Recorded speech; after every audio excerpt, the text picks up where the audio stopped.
What's up and welcome back. I'm John Stark, back to MovieGuy.com, your favorite blind film critic, and today I'm tackling some hard truths. This is a film that was made available for my consideration, which meant it did not have audio description because, like almost every single screener I've gotten this season, has not had audio description. It's been very eye-opening for me in multiple ways. I swear to God, there have to be blind and low vision people in voting in these guilds. There just have to be. I know there are in SAG. For a fact, I know there are people in SAG who are blind and low vision. Now, nominating committee, no. But for the broader level, yes, there are blind actors in Screen Actors Guild. So, I'm assuming there will be in other branches, and really trying to change the perception of the fact that accessibility is important, and we're people too. So, but this is Mike Leigh's Hard Truths. It's being distributed by Bleecker Street. I do not know how far this film will go. Bleecker Street is not a proven entity when it comes to awards campaigns. Sorry, Bleecker Street, if you're listening, but you're not. And I hope they do. This film stars Marianne Jean-Baptiste because she's a previous nominee for Secrets and Lies. It's been a long time since she's been nominated. And while I've been saying the same thing about, while I've been saying something about some other people in some of these other reviews, I don't know when you're going to see this, but some of these people that we keep pushing through awards talk, it's like, is this their best performance? Is this even remotely near their best performance? Why are we just adding nominations? Marianne Jean-Baptiste hasn't been nominated since the 90s, and arguably, this is one of my favorite performances of the year. I loved her in Hard Truths. And I think this probably does check the box of, if we're going to keep nominating her, because she's probably not going to win. I don't know. I mean, the love for Mikey Madison at this point is just unreal. And there's also the chance that Angelina Jolie just surprises for Maria. I don't think she will but anyway, I'd love to see Marianne Jean-Baptiste get a nomination for this. I thought she was fantastic. The problem is I don't think Hard Truths has a very discernible plot, and I don't know if that's going to turn people off.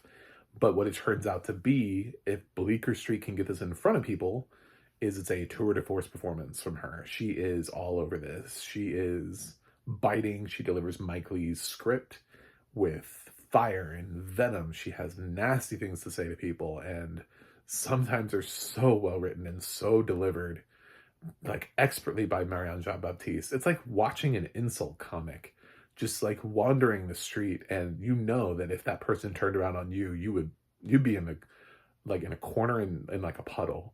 You'd be like, fuck me, my life is over, you know? But you're like, there's something that's really just sort of fascinating about watching her walk through life. And I mean, because her insults aren't just like, you're stupid. I mean, she comes up with, God, man, it was one of the reasons why I would love for Mike Leigh to also get a screenplay nomination for this, because, damn, dude, you wrote this? And then Marianne just really, it's like poetry. It's like when you get the right person reading Shakespeare and you're just like, oh my God. It's like the feeling that Kenneth Branagh wants me to tell him every time he reads Shakespeare. It's that. You know, Kenneth Branagh really that's all he wants from life, is to be told that he's like one of the best who's ever read Shakespeare. He doesn't need anything else. Your Shakespeare's really good, Kenneth. I just want you to know that, okay? We really like it when you read your Shakespeare. No, but this is a perfect example of great screenplay matched to an even better actress who takes that screenplay and breathes so much life into it. I was fascinated by her performance. I would love to watch this again with audio description. I really hope. Bleecker Street, I've caught them with some titles that haven't had audio description before, or at least coming into the home market, I haven't been able to find audio description for things like Freud's Last Session. I never found that with audio description.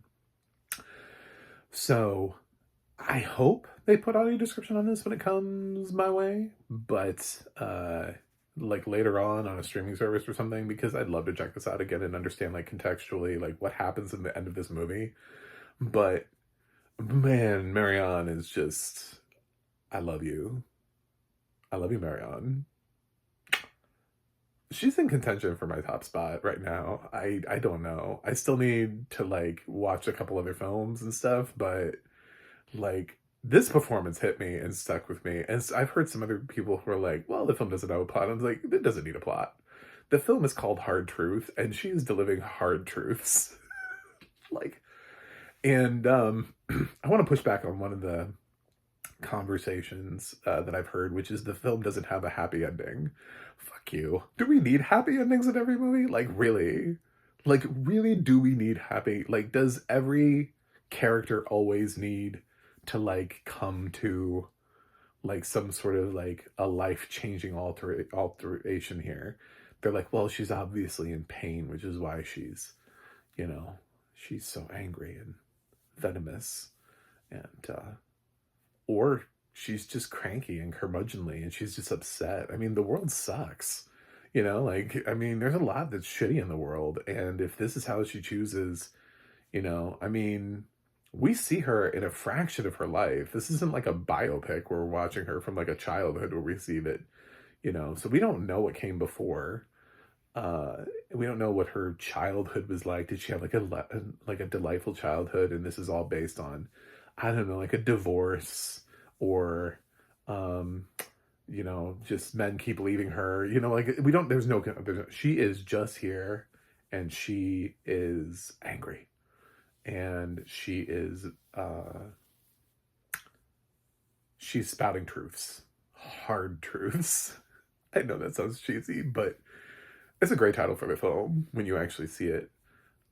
I don't like. I look at the fact that this was denied by the Venice Film Festival, and I think Cannes. I think they both denied it. And I'm just like, why? Like, how do you not want this? I I thought she was fantastic for no other reason than to just show the world Marianne Jean-Baptiste. Like, how do you look at this film and go, that's not an excellent performance. That's not somebody who understands exactly what they're reading. And you're like, well, she's not giving you levels. And it's like, why does every single character need levels? Like, that's obviously not what we're going for here. That's not what Mike Leigh is trying to do. You know, when you look at Mike Leigh's works, um, he's sort of a very sort of realistic director. He's not trying to do big stories. Mike Leigh's never going to do like Jurassic Park. He does these really sort of quiet, uh, very sort of humanistic uh, stories. Just feel like where people feel like real people, you know, like living just their lives instead of.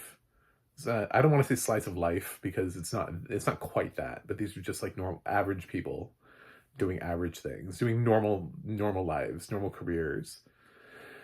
Um, it's not quite how I think of slice of life in how uh, I don't know, maybe some other films would be, but uh, it's very much like I think we know people like this, or we have people in their family, and maybe some people they tone it down. You know, they back off. Maybe they're not 100% all the time like this, but man, when you get them going, this is what this is. So I think a lot of people will relate or find truth in this. I felt really bad for the guy who has to take so much of this. She has like a son who like he's just so defeated all the time.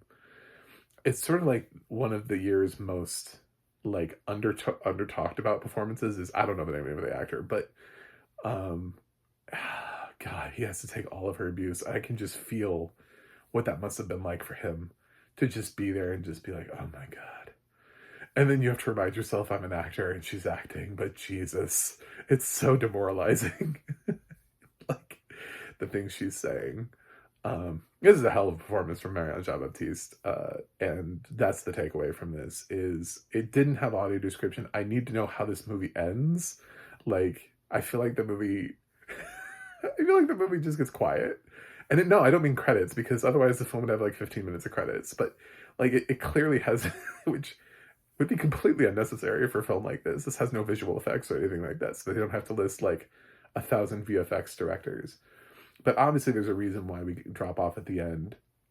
And it's almost like, the thing is, I just need to know why, because I'm thinking I love the contrast because there's so much happening up until that point. I don't know, maybe she dies or her pain's relieved, or I don't know, she gets hit by a car. I don't know, but something happens and it gets quiet. And it's like that contrast. It's like I can kind of hear, and that's one of the other reasons why I know there's something there, because I could kind of hear him. And it's like he doesn't know what to do with himself. And that's the kind of contrast that I like. Even though that I can't tell you that this film has a discernible plot, like it's about a woman who goes on an adventure to change her life. Like it's not really about anything. It's just, do you want to watch Marianne Jean-Baptiste essentially be the world's best insult comic, but not intentionally a comic? Just do you want her? Do you want to watch her insult people for, I don't know, like an hour 40? Is that what this one was? Something like that. Um, as far as experiences that I've had as a blind film critic, watching these screeners that don't have audio description, this is on the higher end of something where I actually was not. I've sat through films that aren't even in my language. Like I've sat through foreign language films. So I can tell you, like, there's a little bit of English in Amelia Perez. There's a little bit of English in No Other Land. You know what I'm saying? Like, I can have these conversations with you. Um, and I've sat through them. This is one of the few times where her performance was so fucking great. I was just like, I can't take anything away from this. I would nominate it without. I'm in love with Marianne Jean-Baptiste right now. I just, my initial reaction for this is give this woman an Oscar. That is where I'm at. And Mikey Madison, great. She's getting nominated. Fantastic. She's brand new on the scene. Love it. Marianne Jean-Baptiste, though, right now, I'm just loving the hell out of this performance. And I have a feeling that my other favorite performance is Lily Gladstone from Fancy Dances and getting nominated. So if we can get Marianne in, I'll be just cheering her on. Everybody else is gonna be like, "To me more, to me more, to me more." And I'll be like, Marianne Jean-Baptiste, have you seen Hard Truths? Watch Hard Truths. She's excellent. And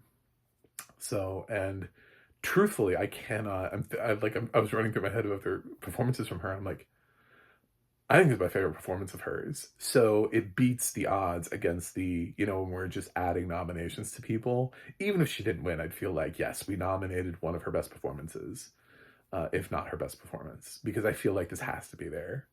Like when she passes and we talk about like the top 5 performances of Marianne Jean-Baptiste hopefully many, many, many years from now, way out there in the future. But whenever that happens, I'm hoping Hard Truths is still there.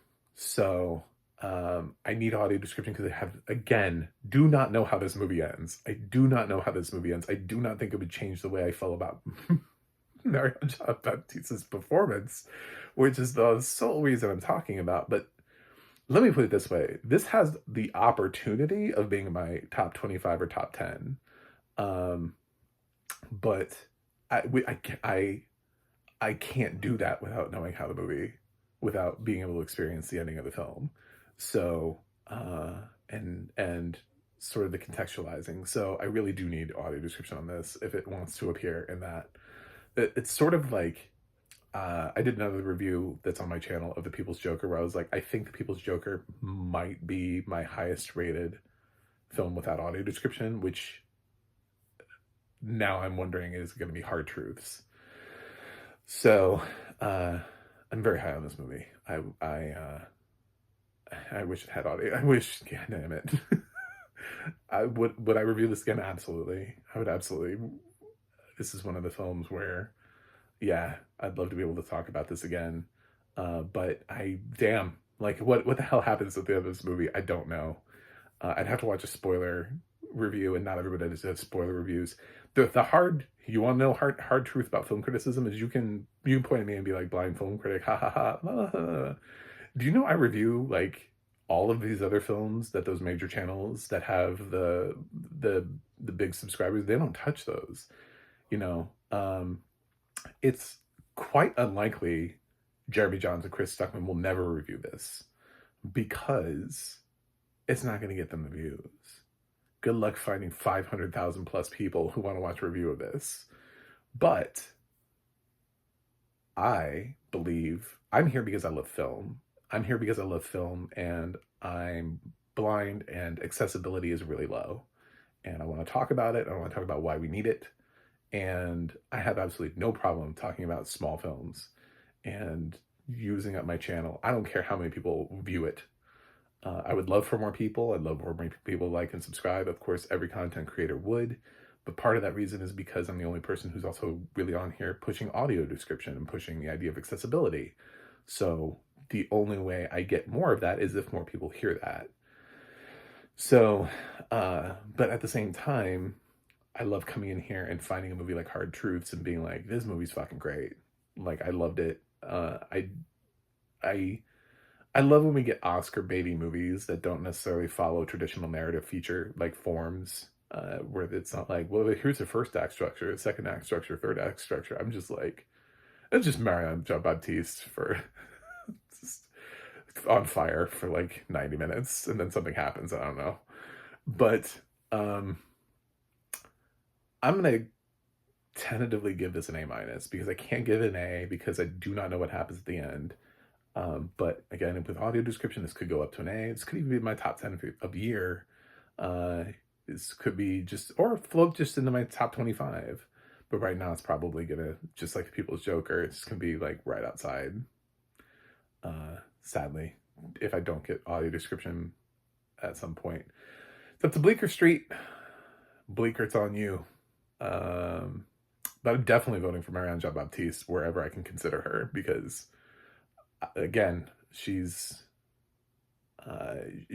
I'm in my mind there's a battle between her and Lily Gladstone. So I'm very non-traditional. I don't really care who else everybody else is voting for.